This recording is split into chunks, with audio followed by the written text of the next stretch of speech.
이 상품이 커져서 어느 정도 이제 마약 성분이 되면은 이게 시장에 돈이 되겠네. 그래서 이제 국내에 들어왔을 때는 괜찮은 한도가 있고 중국 현행 범위에서 처형당하는 상황이 있죠.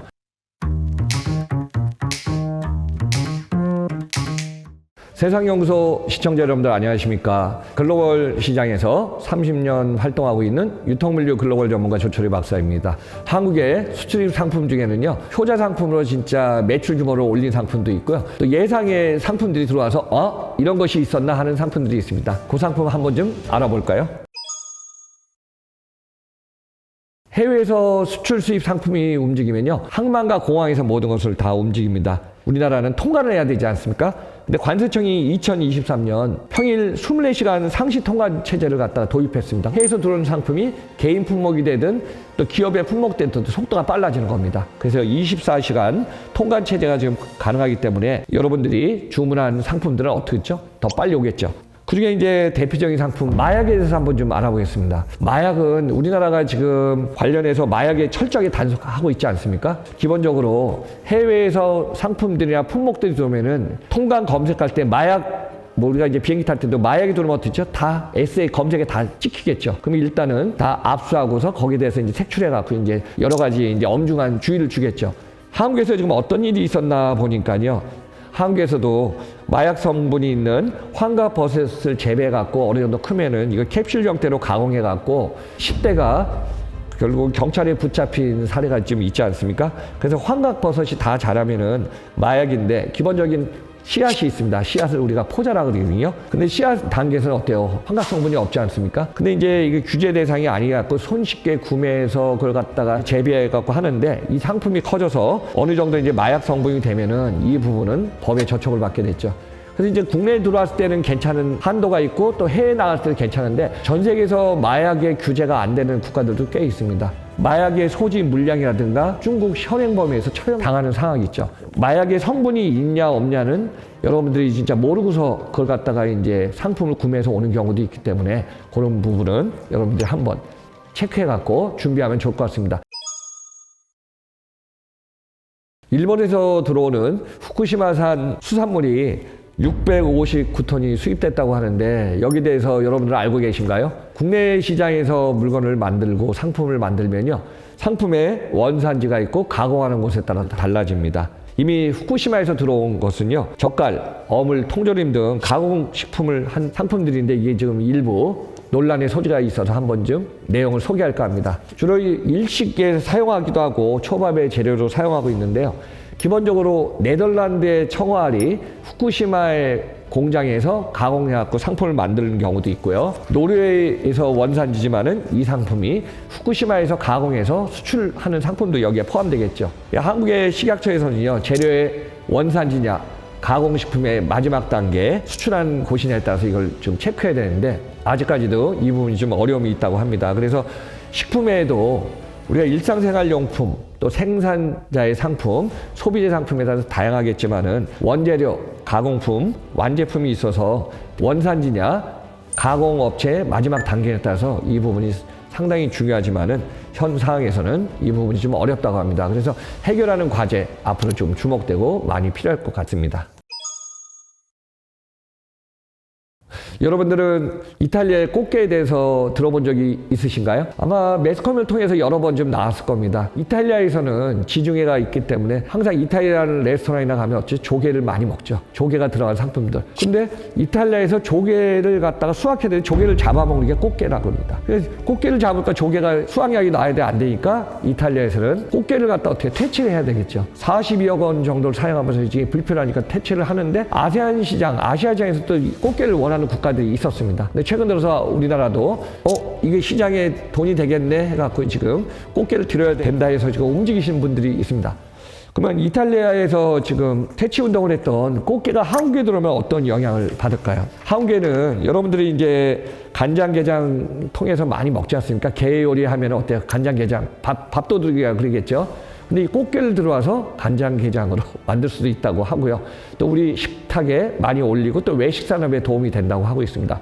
아직까지 이탈리아의 꽃게 시장이 수입하면서 진행 중이지만은 이렇게 수출 수입 품목 중에는 이런 상품들이 우리 주변에는 많이 있는 것 같습니다.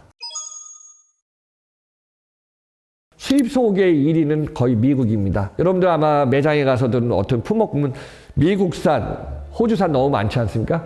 근데 어느 순간에 2023년에 한국이 수입해는 수입 소고기 1위가 미국으로 바뀌었습니다. 그 이전에는 2022년까지 일본이 1위였습니다. 근데 23년 수입량 23만 3,081톤으로요. 한국이 중국, 홍콩, 일본을 제치고 단연 1위입니다. 3년 연속 1위로 지금 올라섰습니다. 소고기 외에도 이제 내장기관 등 부산물을 합친 것을 다 합치면요. 24만 8,562톤이라고 합니다. 금액으로는 20억 4,700만 달러입니다. 대표적으로 2022년 한국이 최고치가 될 때는요.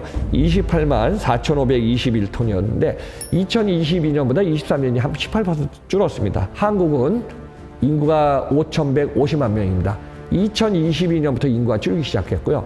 일본은 2007년부터 인구가 줄기 시작했습니다. 근데 일본 같은 경우는 인구가 1억 2,300만 명 되는데 이 일본 내에 지금 미국산 소고기의 수입량이 급격히 지금 줄기 시작되는 것이죠. 그래서 이 상황에서 지금 한국이 수입 상품 1위로 어디가 됐다? 미국이 1위가 됐다는 겁니다. 그래서 이제 앞으로 이 시장의 흐름은 미국산이 더 커질 걸로 지금 보고 있습니다. 여러분들은 선인장이 한국 수출의 조자 상품인 거 알고 계신가요? 우리나라 선인장이 전 세계 시장의 70%를 차지한다고 합니다. 일본이 전 세계 시장 선인장 강국이었습니다. 근데 어떻게 해서 우리나라가 선인장 1위 국가가 됐을까요? 기본적으로 제주도에는 백년초라는 고급 선인장은 있습니다. 근데 선인장을 접목을 붙이는 게 너무 중요하거든요. 근데 선인장에 접붙이기를 해서 개량 확대해서 수출 상품의 효자 상품으로 만들어낸 것이죠. 자, 1980년대 접목 선인장 품종을 연구하기 시작했습니다. 1990년대는요, 본 개량 품종을 해외에 수출하기 시작했죠. 2000년대에는 국내 상품화 시켰습니다. 그래서 국내에서 상품 만든 거를 전 세계 시장으로 공략했죠. 선인장도 여러분들 선인장 하면 다양한 색상이 있지 않습니까? 빨간색, 녹색. 그래서 선인장의 색상도 다양화시키고 선인장의 종류도 다양화시켰습니다. 그래서 지금 120여 종까지 선인장을 확대하면서 전 세계 시장에 20개국에 수출하고 있습니다. 선인장의 접붙이기, 품종 다양화, 또 수출국을 갖다가 지금 많이 만들어갖고 우리나라가 선인장 시장의 70%까지 올리고 있습니다. 물론 이제 선인장은 용도에 따라 다르자면요. 선인장을 먹는 식용에서부터 뷰티, 헬스 관련해갖고 미용까지 확대하면서 한국의 조자 상품으로 선인장이 계속 주목되고 있습니다. 한국의 수출 효자 상품 중에 최근에 주목받고 있는 상품 중에 하나가 한국의 김입니다. 김 상품이요. 매출 규모가 1조 원이 넘었습니다. 여러분들 일상생활에서 김 하면은 음식 식사할 때 꼭 있지 않습니까? 효자 상품이 된 것입니다. 물론 이제 미국의 대형 유통기업, 온라인 상품, 오프라인 유통에서 지금 김이 전 세계로 지금 확산된다. 어느 정도까지 갔냐면은 우리가 기본적으로 생산해서 올라오는 양식, 김부터 해서 이거를 갖다가 가공해서 과자로 만든 부가까지 지금 모든 상품이 지금 잘 팔리고 있습니다. 그래서 식품 관련 상품 하면 전 세계에서 지금 수출 많이 나가는 상품 중에 한국 라면이 전 세계 K푸드에 큰 영향을 했고요. 김이 2위까지 올라왔습니다. 근데 이제 수산물 수출에서는 김이 1등으로 1조 원 이상 2023년 매출 규모 올라왔고요. 그 이외에 참치하고 굴이 2위, 3위를 차지하고 있는데 아마 전 세계 시장에서 참치는 지금 많은 국가들이 먹고 있지 않습니까? 굴도 많은 굴량식으로 인해서 먹고 있고요.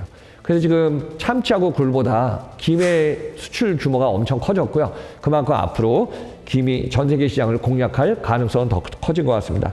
물론 이제 한국의 한식 문화, K컬처, K푸드 이 영향도 좀 확산이 커갖고 전 세계 시장으로 많이 나가는데 어느 정도까지 나가냐면요. 전 세계 200여 개 국가 중에 124개국에 김이 수출되고 있다고 합니다. 그래서 앞으로 김 시장은 1조 원 넘고 찍어서 2조, 3조까지 가기를 기대하는 큰 효자 상품의 시장이 될 것 같습니다.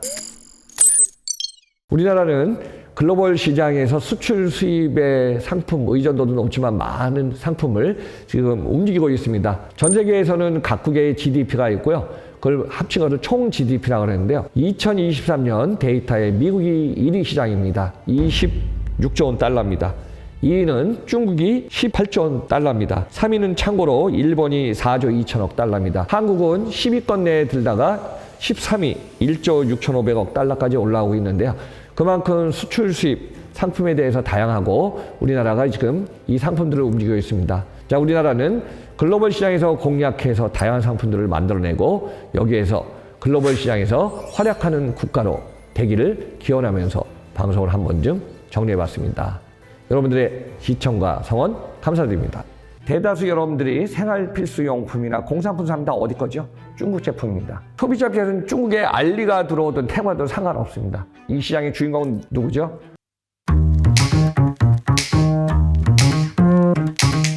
세상연구소 시청자 여러분들 안녕하십니까? 글로벌 시장에서 30년 활동하고 있는 유통물류 글로벌 전문가 조철희 박사입니다. 현재 우리나라 유통시장에서 쿠팡이 2023년 매출 규모로 1위에 올라있기 때문에 쿠팡에 관련된 내용과 이슈, 이 내용 한번 좀 정리해보면서 이커머스 시장에 중국 기업들, 플랫폼 기업들이 진출하고 있어서 이 내용도 한번 집중해서 다뤄보겠습니다. 쿠팡은 이미 2023년 매출 규모가 31조 원대 예상되고요. 영업이익이 한 5천억 이상, 6천억 최소 이상 돼갖고 최초로 쿠팡 사업 이래 첫 흑자를 좀 나타낼 걸로 좀 예상되고 있습니다. 한국의 이커머스 시장에서 2024년부터는 쿠팡이 어느 정도 이제 안정 체제로 좀 들어가는 타이밍이었습니다. 근데 이 시장에서 2023년 하반기에 누가 들어왔죠? 대표적으로 알리바바 그룹의 알리익스프레스, 핀더더 그룹의 테무입니다. 이 두 기업들을 전 세계 시장을 미리 다 공략했습니다. 불과 2, 3년 전에 전 세계 시장에 우리가 앱 다운로드 사이트를 보면요. 기본적으로 테무 전 세계 1위고요. 알리익스프레스 5위 안에 들어갑니다. 미국의 알리, 테무 사용자가 이미 1억 명이 넘습니다. 또 지금 유럽 시장, 중동 시장, 아프리카 시장 이 시장에서 지금 거의 5위 안에 지금 다 들어가 있습니다. 근데 한국은 2023년 하반기에 처음에 알리익스프레스가 3월 달부터 지금 마동석을 광고를 하면서 임팩트가 있지 않았습니까? 그래서 알리익스프레스가 본격적으로 상륙하기 시작하고요. 하반기에 들어와서 테무가 지금 그냥 본격적으로 들어와서 시장을 공략하고 있습니다. 이미 알리익스프레스, 테무의 성장세는 지금 앱 다운로드 구매 객단가가 지금 상당히 높아지고 있어서 이 시장이 급속하게 성장해서 이 소비자들한테 계속 지금 주목될 것 같습니다. 그럼 여러분들 왜 알리익스프레스하고 테무가 이렇게 주목될까요? 한국의 소비 시장의 소비 불황 시대가 계속 이어지고 있지만은 대다수 여러분들이 생활 필수용품이나 공산품 사면 다 어디 거죠? 중국 제품입니다. 자, 우리가 사용하는 중국 제품은 쿠팡에서 사든 G마켓에서 사든 다양한 상품들을 사면은 그 셀러들은 다 어디죠? 중국에서 거래해서 갖고 오거든요. 자, 대표적으로 중국의 B2B 사이트 1688.com에서 우리나라 도매상들이 갖고 오고 또 거기에서 이제 많은 수량을 갖다가 지금 팔고 있거든요. 근데 이런 다양한 상품들을 중국 기업들이 지금 직접 들어온 겁니다. 국내에서 샀던 쿠팡에서 산 상품, 우리가 G마켓에서 산 상품과 비교하면 가격이 거의 반가격 이하, 거의 70% 이상 싸게 살 수 있는 걸 느낍니다. 물론 알리익스프레스나 테무 상품들이 다 좋다는 건 아닙니다. 실제 사용해서 보면은 그 상품에서는 하자도 있을 거고 아무래도 짝퉁 상품을 빨리 만들다 보니까 상품이 가격이 저렴하지만 그 상품 안에서 우리가 만족 못하는 상품도 많이 있을 겁니다. 근데 이 회사들 두 기업의 강점이 뭐냐면요. 무료 배송입니다. 무료 반품, 무료 환불. 우리가 이제 중국에서 상품을 갖다 물류센터에 모아갖고 한국에 도착해서 주로 이제 한국에 어디 도착하면요. 인천항만, 평택항만에 상품이 도착하고요. 심지어는 빠르게 배송하는 건 이제 공항으로 들어옵니다.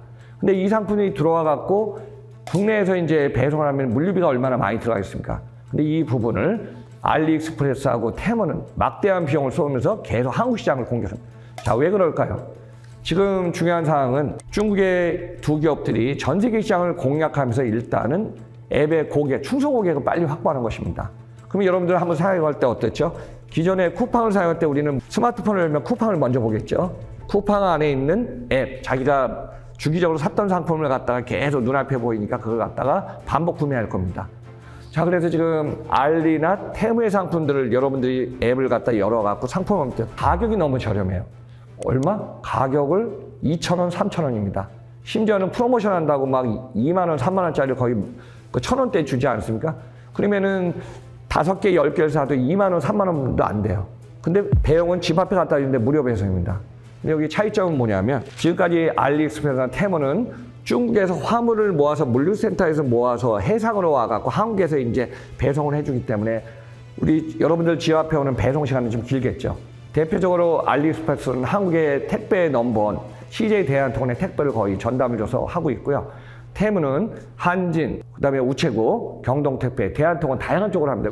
그래서 지금 대다수 한국의 온라인 시장에서 여러분들이 주문하면 한국 택배 네트워크가 돼 있으니까 올해부터 이제 알리하고 테무가 이제 본격적으로 진출하면서 한국 내에서 평택항만이나 인천항만에 물류 거점을 둔다는 얘기가 있습니다.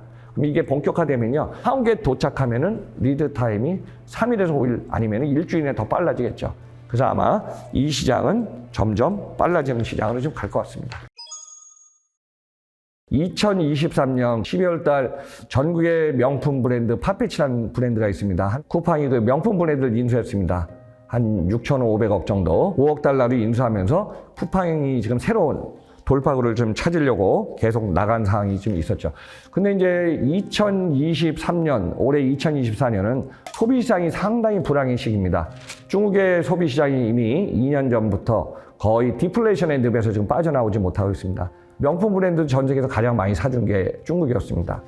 근데 중국의 소비가 불황되면서 또 여기에 전 세계 시장의 소비 불황, 한국도 마찬가지고 미국, 이상하게 해서 지금 명품 브랜드를 인수했는데 이 타이밍이 상당히 지금 적정한 타이밍이 아니기 때문에 소비자들이 파페치의 상품을 어느 정도까지 사줄 수 있을까? 이 부분도 한번 주목해야 될 사항인 것 같습니다. 지금 매스컴을 통해서도 있지만 아마 이미 몇 년 전부터 쿠팡의 물류 현장에서 다양한 불황이 좀 나오고 있습니다. 첫째, 대표적으로 쿠팡의 물류 현장의 인력 비용을 줄이고 있다. 사람은 계속 지금 들어가고 있어서 인건비를 줄이는 문제, 또 지금 대표적으로 매스컴에서 나온 블랙리스트 문제, 이런 문제는 매스컴을 지금 활용하고 있는 사람과 쿠팡 현장에 관련된 내용, 양쪽이 지금 서로 이제 어떤 절충, 컴플리트가 있기 때문에 이 구조를 갖다가 어떻게 풀어나갈까, 이 부분도 쿠팡 상황에서 앞으로 지금 만들어내야 될 과제가 아닌가 이렇게 생각하고 있습니다. 쿠팡이 매출 규모가 31조 원이 넘으면 한국 시장에서는 상당히 큰 지금 넘버원의 기업으로 지금 되고 있어서요. 또 미국의 기업이기 때문에 저는 한번 이런 관점에서 좀 볼 수 있을 것 같습니다. 기업은 재무구조 사항도 있지만은 매출과 영업이익, 또 그 다음에 분기별 성과에 대한 어떤 보상도 있지만요. ESG 경영이라고 있습니다. 비재무구조입니다. E 환경, S 사회적인 지배구조, G 정부 관련된 모든 활동입니다. 그래서 이제 쿠팡이 매출 규모는 올해 최고의 매출 성과를 올렸고 영업이익은 첫 흑자를 냈지만 쿠팡도 한국 시장에서 플레이어로서 활동하기 위해서는 미국의 기업이기 때문에 ESG 경영 이 부분도 쿠팡의 업력은 불과 한 13년, 14년 차 들어가지만은 이 부분도 중요한 부분이 될 걸로 예상되고 있습니다. 그래서 쿠팡 내에서도 가격의 경쟁력을 틔우려면은 이 어떤 생존 전략으로 즉 가격이라든가 수량을 늘리고 이 부분이 앞으로 이제 과제가 될 것입니다. 이미 쿠팡 내에서도 PB 상품을 많이 만들지 않았습니까? 쿠팡의 곰곰이라든가 관련된 상품들. 근데 이제 이런 상품들은 내수로서 이제 저가 상품으로서 이익률이 높은 상품이지만은 중국으로부터 들어오는 생활 상품들은 어떤 생활 필수용품, 공산품들이 많다 보니까 이 부분이 지금 쿠팡으로서 이제 대항마로 좀 많이 준비해야 될 것 같고요. 아직까지 쿠팡의 강점은 뭐냐? 신선식품입니다. 우리가 이제 생활용품 중에 온도관리 있지 않습니까? 고기, 육류, 생선, 데일리 상품들. 그래서 이제 우유라든가 과일 이 부분은 쿠팡이 네트워크를 다 해놨기 때문에 이 부분에 쿠팡이 다양한 상품의 경쟁력을 어디에 키우냐 이 부분도 좀 중요할 것 같습니다.